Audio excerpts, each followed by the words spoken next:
We're gonna start this event tonight. Has everybody in attendance been to Malvern before? Has everyone been here today? Oh, well, welcome. Thank you for coming here. Thank you. We've got fiction over there, poetry over here, graphic novels, noir, experimental text, a lot of works in translation. We're an independent bookstore that's been open for about 3 years.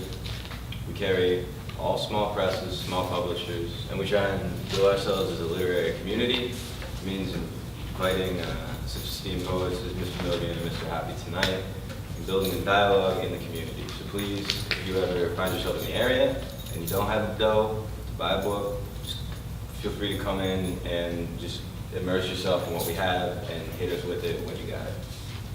Without further ado, I'm going to introduce our first reader. W. Joe Hoppe. His poems have appeared in Analecta, Borderlands, Cider Press Review, Diverse Cities, Nerve Cowboy, Utter, the Blanton Museum of Art's Poetry Project. His poems have been anthologized in Stand-Up Poetry, How to Be This Man, Gumballpoetry.com, and The Beatest State in the Union. His books include a collection of short stories, Harmon Place, from Primal Press, a poetry collection, Galvanized, from Dalton Publishing, and a second poetry collection, Diamond Plate, from Obsolete Press, which I believe we have back on the table. Hoppe is the Poet Laureate of Austin's Intellectual Variety Show at Nine-Nisi. He's an associate professor in English and creative writing at Austin Community College in Austin, Texas. Please welcome us in joining W. Joe Hoppe.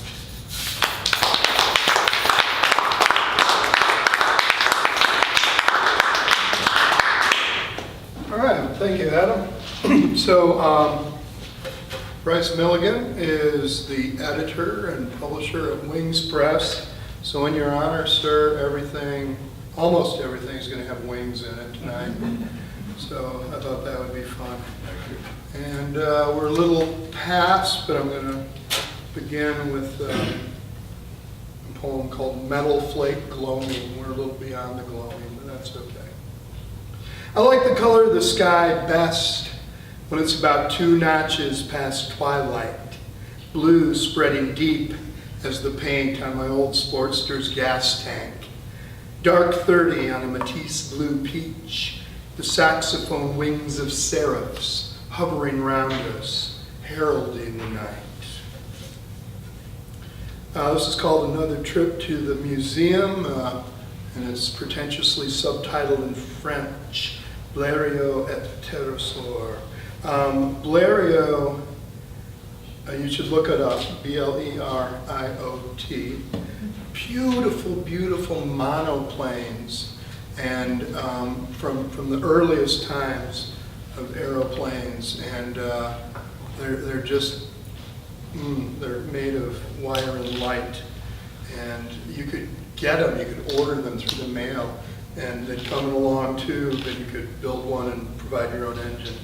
And Blériot was the first aviator to fly from England to France, or France to England, I forget which, but anyway, it's over the English Channel. Then somewhere short of Dover's white cliffs, with the mainmast broken, strength sacrificed for weight, and the strain of each guy wire taking turns to cleave along the wood's grain, braiding themselves together, and unsupported wings folding like a falcon in mid-dive or an origami crane. You've seen kites do this, but probably never an aeroplane. So no string to shore up or fine finger twitch of pterodactyl spread skin to catch a stray thermal to save itself from the cold gray waves.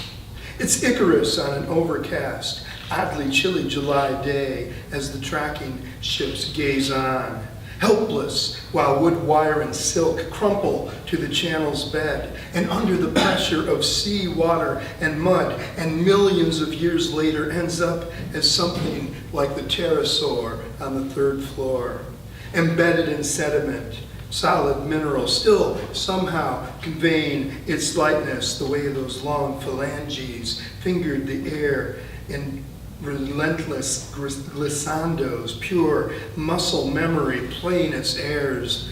The bones alone tell us this was a creature of the skies.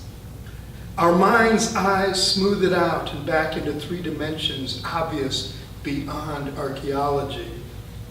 And how can we help but turn from the wall to the glass-skin ceiling with the desire to fill the space above us, to feel no floor beneath us? When our gaze fixes on the enormous eyeballs embedded in steel beams and follows down the cables to Monsieur Blériot's monoplane that did not crash into the sea, but crossed the channel safely that July over 100 years ago. The sun illuminates dust upon gossamer wings. Even so, how can we believe this machine has ever touched the ground?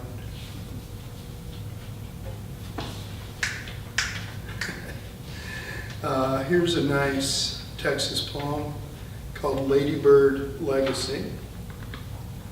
Write me a river, write me a traffic jam, a damned river, goddamn traffic jam, with the ladybug spotted headlights framed by great plastic lashes under an Audrey Hepburn moon. Pretty as a ladybird, bluebonnet boulevards, Mexican hat medians springing up spontaneously, sometimes early as February, before you'll ever get back to Karnak. Karnak's where Lady Bird was born and grew up. Does this have wings? Yes, it's got wings in it. Okay.